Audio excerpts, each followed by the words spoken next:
మా బాబు సంగతి మాట్లాడదాం సార్. ఇంటర్మీడియట్ అయిపోయింది మా బాబుది. ఓకేనండి.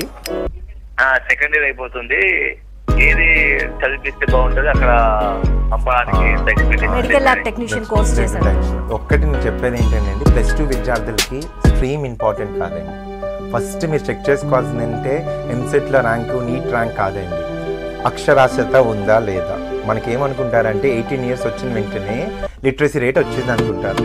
వాళ్ళు ఒక అప్లికేషన్ కూడా నింపగలలేకపోతే పిల్లలు రేపొద్దున్న జాబ్ రోల్లో ఏం చేయగలుగుతారు. సో ఫస్ట్ మీరు ఏంటంటే ఏ లాంగ్వేజ్ అయినా పర్వాలేదండి, తెలుగు అయినా ఇంగ్లీష్ అయినా అట్లీస్ట్ న్యూస్ పేపర్ చదవగలుగుతున్నారా, అర్థం చేసుకోగలుగుతున్నారా, మీకు అర్థమైన విధంగా చెప్పగలుగుతున్నారా, అది చదివి ఒక 5 నిమిషాల్లో రాయగలుగుతున్నారా. అది మీరు ఇంగ్లీష్ లాంగ్వేజ్లో వస్తే మీరు ఏ కంట్రీలో ఒక్క లాంగ్వేజ్ ప్రొఫెషన్స్ వచ్చిన తర్వాత ఏ కంట్రీలో చదివడానికి వెళ్ళినా మీరు చాలా చక్కగా అర్థం చేసుకుంటారు. మీకు భయం కూడా ఉండదు. ఎందుకంటే మనకి రూల్స్ తెలిస్తే మనకి చక్కగా వాళ్ళు పనులు చేసి పెడతారు. భయం ఎందుకు పెడతామో తెలుసండి, మనకి తెలియదు రూల్స్ అని చెప్పి. కొంచెం చదువుకునేది ఉంటే జస్ట్ గైడ్ లైన్స్ ఉంటాయి, అందరూ హెల్ప్ చేయడానికి ఉంటారు. అది చదువుకొని వెళ్తే ఏ కెరియర్ అయినా మంచిదండి.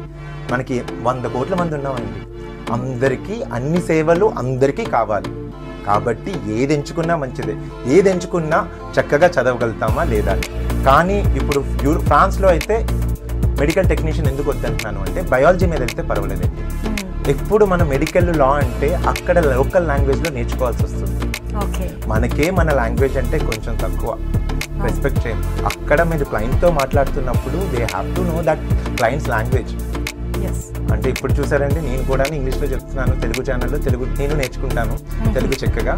ఏమిటంటే అక్కడ హెల్త్ ఇష్యూస్ వచ్చేసరికి లోకల్ లాంగ్వేజ్ లో కమ్యూనికేషన్ కాదు. సో మెడికల్ అనుకోండి, వాళ్ళు ఫ్రెంచ్ నేర్చుకుంటాను ఫస్ట్ ఇయర్ నుంచి, ఒక ఇయర్ కంప్లీట్గా అడ్వాన్స్డ్ కోర్స్ ఫ్రెంచ్లో నేర్చుకుంటానంటే France is the best country to do that.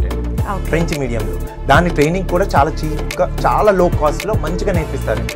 But French మీడియంలో అమ్మాయి చక్కగా ఒక లాంగ్వేజ్ నేర్చుకుంటుంది, ఫ్రెంచ్ మీడియంలో నేర్చుకుంటుంది అంటే ఇంకా ఎడ్యుకేషన్ కాస్ట్ ఇంకా తక్కువ పడిపోతుంది. ఇప్పుడు ప్రస్తుతం నేను చెప్పేది ఏంటంటే అండి, ఎవరైనా ఒక 4 years ఆఫ్ ఎడ్యుకేషన్ ఉంది అర్థమవుతుందండి, దాని తర్వాత ప్రొఫెషనల్ ఎక్స్పీరియన్స్ ఉంటే తక్కిన వాటి కోసం మళ్ళీ మాకు స్టడీ యూరోప్కి పెట్టండి మేము చెప్తాం. కానీ ఇప్పుడు నేను చెప్దాం అనుకుంటుంది ఏంటంటే ఎనీ ప్రొఫెషనల్ బ్యాచిలర్ డిగ్రీ తర్వాత ప్రొఫెషనల్ ఎక్స్పీరియన్స్ ఉంది go for international MBA in France.